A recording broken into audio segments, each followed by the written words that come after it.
अभी बिल्कुल फ्लैट रास्ता आ गया है और कुछ दूरी के बाद आप देख सकते ऊपर में ऊंची धुआं धुआं जैसा दिख रहा है। वहाँ पे हम लोगों को लास्ट चोटी पे जाना है, तो चलिए चलते हैं। रास्ता को देख सकते हैं, ये कुछ इसी तरह का रास्ता बना हुआ है। अभी तो फ्लैट है, फिर से हम लोगों को चढ़ाई पे चढ़ना पड़ेगा ये मंदिर को दर्शन करने के लिए।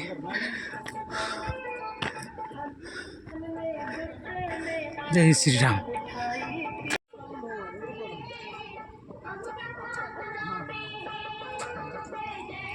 बिल्कुल अभी तो रास्ता कुछ अच्छा दिख रहा है। यहाँ से हम चारों तरफ के आपको व्यू दिखाने का प्रयास करूँगा, आप वीडियो में बने रहें। ये देख सकते हैं कुछ इस तरह से दिखता है।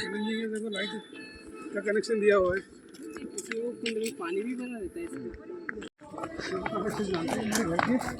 आपके रहने वाले बच्चे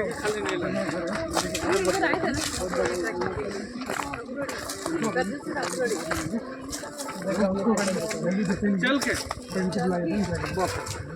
उनको भी थोड़ा फायदा भी कराया है।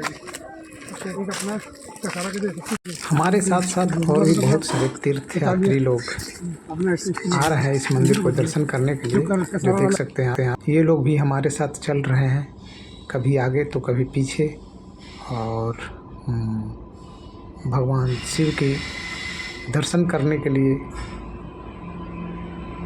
आप सभी देख सकते हैं। ये पीछे की तरफ से रास्ता से हम लोग आए हैं और अभी ऊपर की तरफ जाने वाले हैं। चलिए चलते हैं, आगे ले चलते हैं। कुछ इस तरह की रास्ता बना हुआ है, ऊबड़ खाबड़, बिल्कुल क्लियर नहीं है, लेकिन फिर भी अरे वाह।